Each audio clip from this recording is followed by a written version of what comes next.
یہاں پہلے نمبر پر آپ دیکھ سکتے ہیں ترکان عثمان، ڈاکٹر محمد صابر صاحب کی کتاب ہے۔ ڈاکٹر محمد صابر صاحب کا تعلق شعبہ اسلامی تاریخ سے تھا۔ ترکی سے انہوں نے پی ایچ ڈی کیا، ترکی زبان پر ان کو بڑا عبور حاصل تھا۔ اور یہ جو ترکان عثمان ہے، اس کتاب کی خصوصیت یہ ہے کہ یہ اردو میں پہلی کتاب ہے جو عثمانی جو ترکی ماخذ ہیں ان کو بنیاد بنا کر لکھی گئی، اس لیے نسبتاً دیگر کتابوں کے مقابلے میں اسے جو ہے وہ فوقیت حاصل ہے۔ اس کے علاوہ دوسری اہم کتاب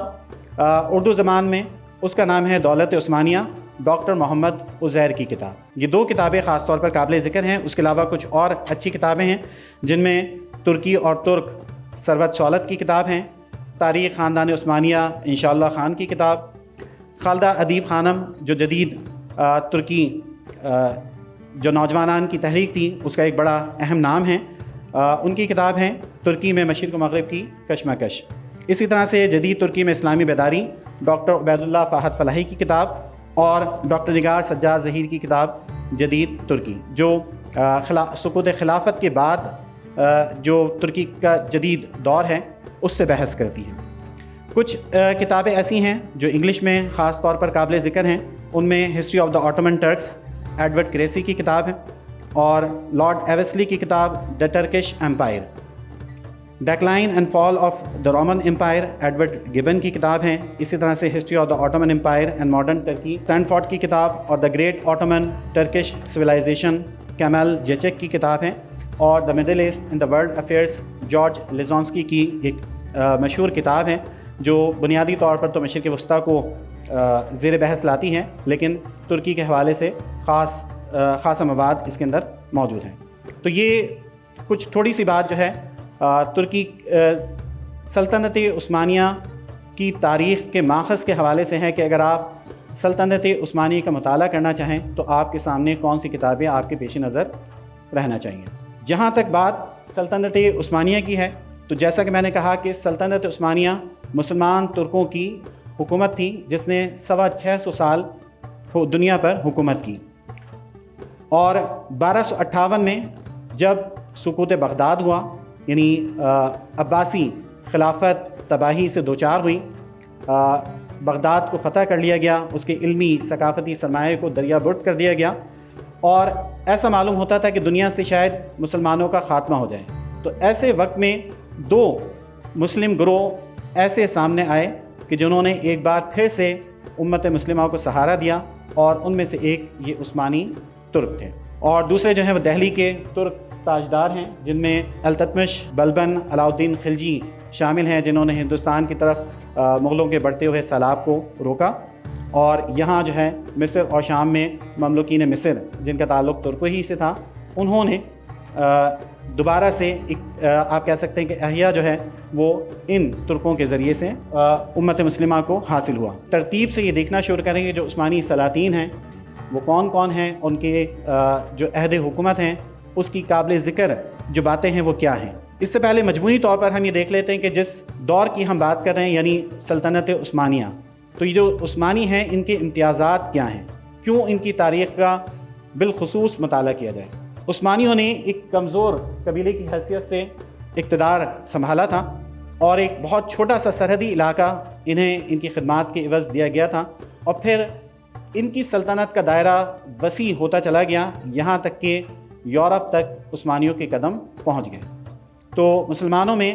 عثمانیوں کو ایک امتیاز یہ حاصل ہے کہ یہ وہ ہیں کہ جن کے قدم یورپ تک پہنچے۔ دوسرے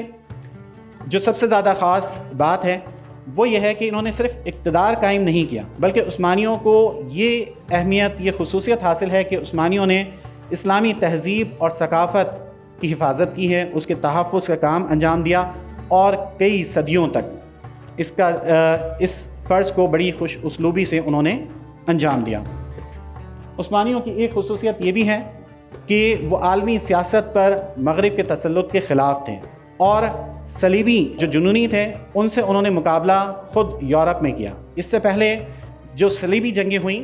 وہ تمام کی تمام مسلم علاقوں میں لڑی گئیں، لیکن یہ عثمانیوں کی ایک بصیرت تھی، ان کا ایک ویژن تھا کہ انہوں نے ان صلیبیوں کو انہی کے علاقوں میں یعنی یورپ میں ہی ان کو روکا اور وہیں ان کا مقابلہ کیا۔ عثمانیوں کو ایک امتیاز یہ بھی حاصل ہے کہ جو ارطغرل ہے اس کی اولاد نے 1288 سے 1922 تک یعنی 625 سال تک حکومت کی، اور یہ اس قدر طویل مدت اقتدار ہے کہ دنیا کی تاریخ میں کسی اور شخص کی اولاد کو جو ہے یہ بات میسر نہیں آئی ہے۔ سلطنت عثمانیہ کا ایک امتیاز یہ بھی ہے کہ انہوں نے خلافت کے ادارے کو صدیوں تک قائم رکھا، اور دور دراز کے جو اسلامی ممالک تھے وہ بھی ان کی قیادت کو تسلیم کرتے رہے، جس کے باعث ملت اسلامیہ کی آئینی مرکزیت 3 مارچ 1924 تک برقرار رہی۔ تو یہ عثمانیوں کا ایک بڑا کارنامہ تھا کہ آخر میں اپنے دورہ زوال میں بھی ایک سمبولک حیثیت جو ہے سلطنت عثمانیہ کو حاصل تھی، اور مسلمانوں کی ایک مرکزیت جو ہے وہ برقرار تھی۔ اس کے علاوہ سلطنت عثمانیہ کو ایک امتیاز یہ بھی حاصل ہے کہ ان کی خلافت کی 4 صدیوں میں ایک بھی مدعی خلافت ان کے مقابلے میں نہیں اٹھا، جبکہ بنو امیہ بنو عباس کے عہد میں بے شمار دعوے دار خلافت کے نظر آتے ہیں۔ تو یہ بھی ایک عثمانیوں کا امتیاز ہے کہ انہیں ایک ایسی حیثیت حاصل ہو گئی تھی عالم اسلام میں کہ ان کی خلافت کے مقابلے میں کسی نے خلافت کا دعویٰ نہیں کیا۔ اور امتیازات کے حوالے سے ایک آخری بات یہ کہ روم کے بعد قسطنطنیہ، جو کہ عیسائیت کا سب سے بڑا مرکز تھا، یورپ اور ایشیا کے نقطہ اتصال پر واقع ہونے کی وجہ سے اس کی جغرافیائی اہمیت بھی بہت زیادہ تھی، اور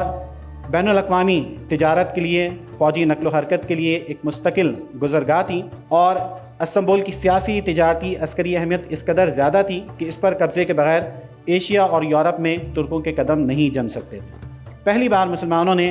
استنبول کو فتح کیا، جس کے متعلق نبی کریم صلی اللہ علیہ وسلم کی بشارت بھی موجود تھی، اور یہ شرف بھی عثمانیوں ہی کے حصے میں آیا۔ عثمانیوں کے بارے میں ایک اہم ترین تاریخی واقعہ یہ ہے کہ جب سے اناطولیہ میں سلجوکیوں نے حکومت قائم کی تقریباً 1071 میں، آج تک یہ علاقہ ترکوں کے زیر اقتدار ہیں، اور تاریخ میں ترک کبھی بھی کسی کے غلام نہیں رہے، اور آج بھی ترک ہی ایک ایسی مسلم قوم ہے جنہیں ایشیا کے علاوہ یورپ میں بھی ایک اہم خطے پر اقتدار حاصل ہے، اگرچہ کہ وہ ایک مختصر سا خطہ زمین ہے۔ اور قابل ذکر بات یہ بھی ہے کہ ترک عوام ایک عرصے سے یورپ کے ساتھ رہنے کے باوجود اور ان کی تہذیب اور تمدن سے متاثر ہونے کے باوجود آج تک اعتقادی طور پر، جذباتی اور ثقافتی اعتبار سے بھی پختہ مسلمان ہیں۔ جدید انقلابی تحریکیں بھی ان کی روح کو مزمحل نہیں کر سکیں، ان کے بنیادی معتقدات اور اعمال اسلام کے مطابق ہیں، اور ان کے دلوں میں ملت اسلامیہ کا درد موجود ہے۔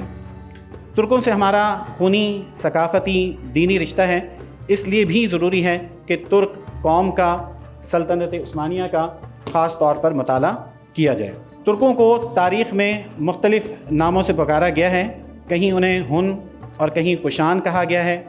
بعض کتابوں میں انہیں یوچی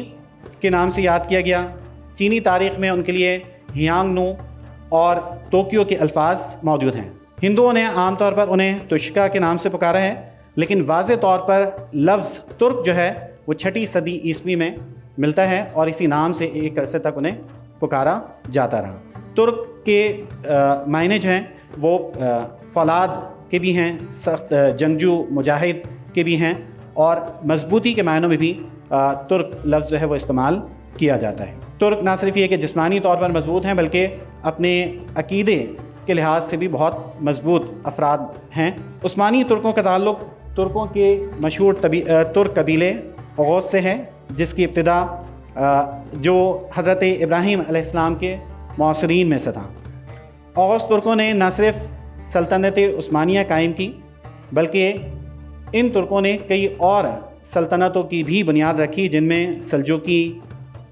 کراکویون لی، اوکیون لی، صفوی اور ہندوستان کے قطب شاہی اور عادل شاہی خاندان شامل ہیں۔ آذری ترک بھی انہی سے متعلق ہیں۔ سلطنت عثمانیہ کی جو تاریخ ہے اس کو ہم اپنی تفہیم کے لیے، آسانی کے لیے 3 ادوار میں تقسیم کر سکتے ہیں۔ نمبر 1،